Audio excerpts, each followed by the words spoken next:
안녕하세요. 건강한 목사입니다. 이전에 만들었던 복음의 기초 다지기 시리즈를 새롭게 리메이크 하려고 해요. 리메이크 되는 만큼 복음을 더욱 이해하기 쉽고 깔끔하게 설명하도록 힘쓰겠습니다. 이 복음의 기초 다지기를 통해서 여러분 모두 복음을 제대로 알고 잘 믿으시기를 주님의 이름으로 축복합니다. 태초에 하나님이 천지를 창조하시니라. 태초에 하나님은 천지, 즉 존재하는 모든 것을 창조하셨어요. 성경은 하나님의 존재를 당연하게 말합니다. 다시 말하면 성경은 성경을 읽는 사람들에게 하나님이 왜, 어떻게 존재하는지 설명하거나 혹은 하나님이 존재할 수밖에 없다는 식으로 설득하지 않아요. 그냥 하나님은 존재하십니다. 그동안 인류는 하나님의 존재에 대해서 끊임없이 의심했고 실제로 하나님이 존재하는지 증명하려고 정말 부단히 애써왔어요. 하지만 수천 년이 지난 지금도 여전히 인류는 그 증거와 답을 찾지 못했습니다. 물론 진화론을 비롯한 다양한 무신론을 만들어내긴 했지만 어떤 명백한 증거가 있어서 이런 이론들을 만들어낸 게 아니에요. 이런 무신론자들은 그저 하나님이 없다는 자기 이 신념을 스스로 정당화하기 위해 만들어낸 지식체계입니다. 다시 말하면 진화론자나 무신론자들은 이 사실에 입각해서 자기 주장을 펼치는 게 아니라 그저 본인이 그렇게 생각하고 그렇게 믿고 싶으니까 그런 주장을 하는 거예요. 그러나 성경은 하나님께서 이미 자신의 존재를 보이셨다고 말합니다. 로마서 1장 20절에 보면 창세로부터 그의 보이지 아니하는 것들 곧 그의 영원하신 능력과 신성이 그가 만드신 만물에 분명히 보여 알려졌나니 그러므로 그들이 핑계하지 못할지니라고 말해요. 하나님은 이미 자신의 존재를 만물을 통해 보여주셨습니다. 그럼에도 불구하고 하나님의 존재를 믿지 않는 건 그 사람이 하나님의 존재를 인정하기 싫은 거라고 말해요. 그러나 만약 누구든 그러한 불신을 버리고 하나님께서 우리에게 주신 이 성경을 열린 마음으로 읽는다면 이전에는 볼 수 없었던 진실을 발견하게 될 겁니다. 여러분, 하나님은 살아계세요. 그리고 하나님은 온 세상을 향한 각 개인을 향한 하나님의 뜻을 성경에서 아주 분명히 밝히셨습니다. 그러므로 이 사실을 믿으시기 바라요. 그러면 창세 전부터 감추어져 있던 놀라운 하나님의 비밀을 깨닫게 될 겁니다. 저는 이 복음의 기초 다지기 강의를 통해서 하나님의 뜻의 대략적인 내용을 다룰 거예요. 이 시간을 통해서 하나님의 뜻과 계획을 잘 알고 하나님의 크신 계획을, 은혜를 풍성히 누리기를 주님의 이름으로 축복합니다. 하나님께서 태초에 천지를 창조하셨어요. 근데 성경은 세상이 창조되기도 전에 땅이 혼돈하고 공허하며 흑암이 깊음 위에 있었다고 말합니다. 그럼 하나님께서 세상을 창조하시기 전에도 뭔가 있었던 걸까요? 아니요. 이 세상이 창조되기 전에 아무것도 없었습니다. 땅이 혼돈하고 공허하며 흑암이 깊음 위에 있었다는 말은 앞으로 하나님께서 창조하실 세상이 어떤 특징을 가지게 될 것인지를 암시하고 있어요. 하나님이 창조하실 세상은 혼돈과 공허와 어둠이 없는 세상이에요. 하나님이 창조하실 세상은 질서 있고 충만하며 영광스러운 세상입니다. 하나님은 이런 멋진 세상을 창조하셨어요. 하나님은 첫째 날에 빛을, 둘째 날에는 하늘과 바다를, 셋째 날에는 육지를 창조하셨습니다. 그리고 넷째 날에는 해와 달과 별을, 다섯째 날에는 새와 물고기를, 여섯째 날에는 육지 생물과 사람을 창조하셨어요. 이렇게 처음 3일은 토대 혹은 기반을 만들어 세상의 질서를 부여하셨고 그 이후 3일은 그 토대, 그 기반 위에 살아갈 생명체를 두심으로 세상을 충만하게 하셨어요. 그리고 하나님은 그 세상을 보시기에 심히 좋았다 평가하시면서 이 창조 세계가 얼마나 좋았는지를 드러내셨어요. 이렇게 질서 있고 충만하며 아름다운 세상을 창조하신 하나님은 과연 어떤 분이실까? 하나님은 선하신 분이시고 전지전능하신 분이십니다. 우리가 주목해야 할 건 하나님께서 이 세상을 창조하실 때 모든 것을 이 말씀으로 창조하셨다는 거예요. 창세기 1장 9절을 보면 하나님이 이르시되 천하에 물이 한 곳으로 모이고 묻이 드러나라 하시니 그대로 되니라고 말합니다. 우리의 인간의 말은 허공에 울리는 메아리처럼 아무 힘이 없죠. 하지만 하나님의 말씀은 힘과 권능이 있습니다. 그래서 하나님께서 말씀하시면 어느 하나도 땅에 떨어지지 않고 그대로 이루어져요. 게다가 하나님의 말씀은 하나님께서 의도하고 뜻하신 바를 완전하게 재현했어요. 창세기 1장을 보면 하나님이 보시기에 좋았더라 라는 표현이 자주 나오는데, 이는 하나님이 창조하신 창조물이 하나님께서 구상했던 것과 완벽하게 일치했다는 겁니다. 우린 우리 머릿속에 있는 아이디어 혹은 이미지를 현실로 재현하는데 큰 어려움을 겪어요. 예를 들면 막 그림을 그리거나 노래를 하거나 글을 쓰면 대부분 마음에 안 들어서 여러 번 수정하거나 새로 다시 만들어요. 그리고 수년, 수십 년을 쭉 연습해야 겨우 이 머릿속에 있는 영감을 그나마 비슷하게 재현해낼 수 있습니다. 하지만 하나님은 어느 하나 수정하지 않고 단번에 자신이 구상하고 계획한 모든 것들을 완벽하게 창조해 내셨어요. 와, 대단하죠? 재밌는 사실은 이런 전능하신 하나님께서 온 우주를 창조하셨는데 그 창조가 온통 이 지구에 집중되어 있었다는 겁니다. 어떤 사람은 이 지구의 광활함에 매료되어 지구는 보잘것없고 그 안에 존재하는 사람과 생명체는 마치 우주의 이 먼지처럼 하찮게 생각하는데, 오히려 성경은 이 지구의 모든 시선이 집중되어 있습니다. 하나님은 6일 중에 5일을 지구 창조에 쓰셨어요.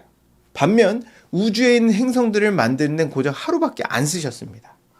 게다가 그 행성을 만드신 이유도 우리가 시간과 날짜와 계절을 파악할 수 있게 하려고 만드신 거예요. 오늘날 우리는 과학기술이 엄청 발달해서 우주선을 다른 행성에 보낼 수 있는 정도가 됐어요. 그래서 여러 가지 행성을 가까이서 볼 수 있죠. 근데 그 행성의 모습이 어떻습니까? 아름답나요? 생명이 살 수 있습니까? 아니요. 흙과 먼지밖에 없습니다. 그 흔한 산소와 물도 거의 없어요. 그렇게 열악할 수가 없습니다. 반면 이 지구를 보십시오.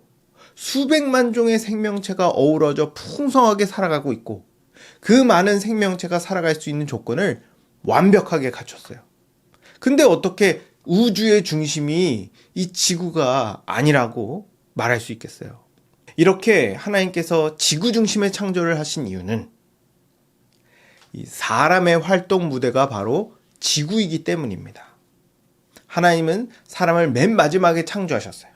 이렇게 사람을 맨 마지막에 창조하신 것도 주목해야 할 만하지만, 하나님은 사람을 이 다른 피조물과 구분되게 완전히 다른 방식으로 창조하셨습니다. 하나님은 사람을 말씀으로 창조하지 않으시고 흙으로 직접 빚으셨어요. 그리고 그 코에 생기를 불어넣어 생명이 되게 하셨습니다. 이렇게 사람은 다른 피조물과 구별된 하나님의 형상으로 만들어졌어요. 이렇게 사람이 마지막에 극적으로 창조되면서 모든 창조가 완성됐습니다. 성경은 그 광경이 하나님 보시기에 심히 매우 너무 좋았다고 말해요. 성경을 보면 하나님께서 이렇게 좋아하시는 장면이 그리 많지 않습니다. 야, 얼마나 좋았으면 그랬을까요?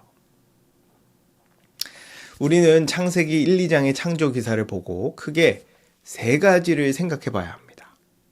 첫째로, 하나님께서 창조하신 세상은 우리가 생각하는 것보다 훨씬 좋았다는 거예요. 우린 때론 이 세상 속에서 혼돈과 공허와 어두운 면을 볼 때가 있어요. 그럴 때 우리는 이 세상을 향한 실망과 환멸과 좌절을 느낍니다. 하지만 그건 하나님께서 태초에 창조하신 세상의 모습이 아니에요. 우리가 보고 있고 살고 있는 이 피조 세계는 죄가 이 세상에 들어온 이후의 모습입니다. 그러나 본래 하나님께서 창조하신 처음 세상은 우리가 살고 있는 세상과 차원이 다른 완전한 아름다움을 지니고 있었어요. 만약에 우리가 태초에 창조된 세상을 이 두 눈으로 봤다면 우리는 그 아름다움에 매료되고 그 웅장함에 압도됐을 겁니다. 그걸 어떻게 합니까?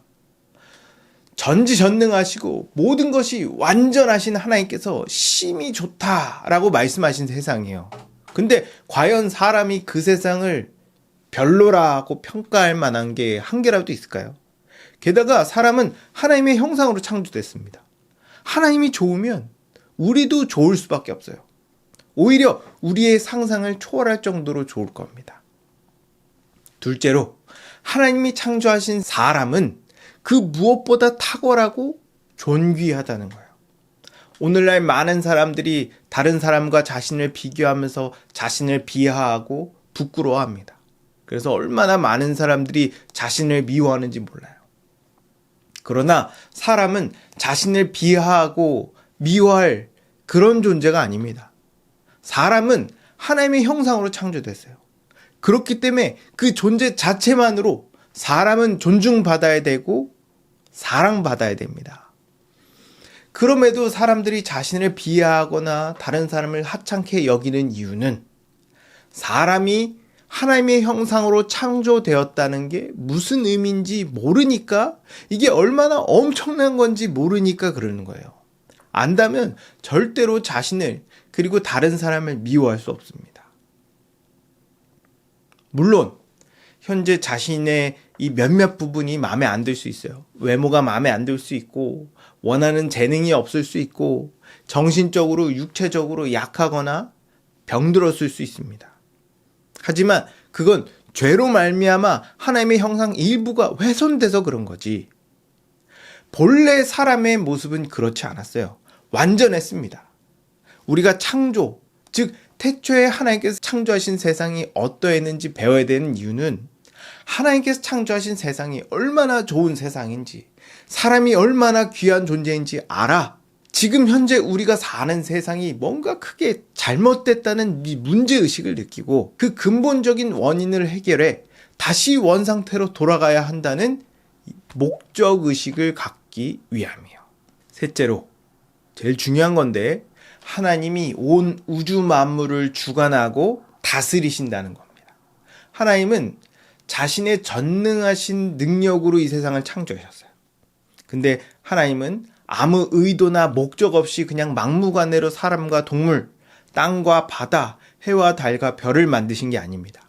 하나님께서 이 피조세계를 만드신 이유는 바로 하나님의 이름을 영화롭게 하기 위함이었어요.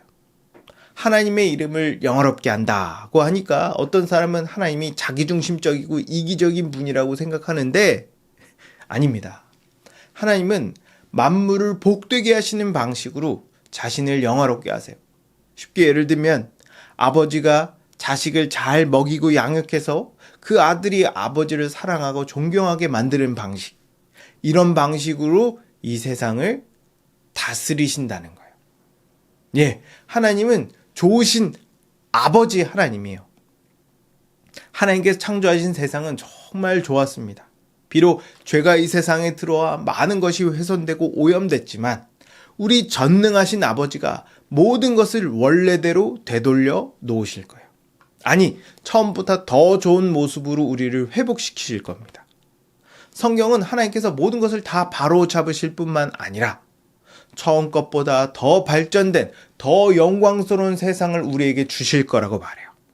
그리고 지금 우리 인류의 역사는 그러한 목적을 향해 계속 역사가 흘러가고 있습니다.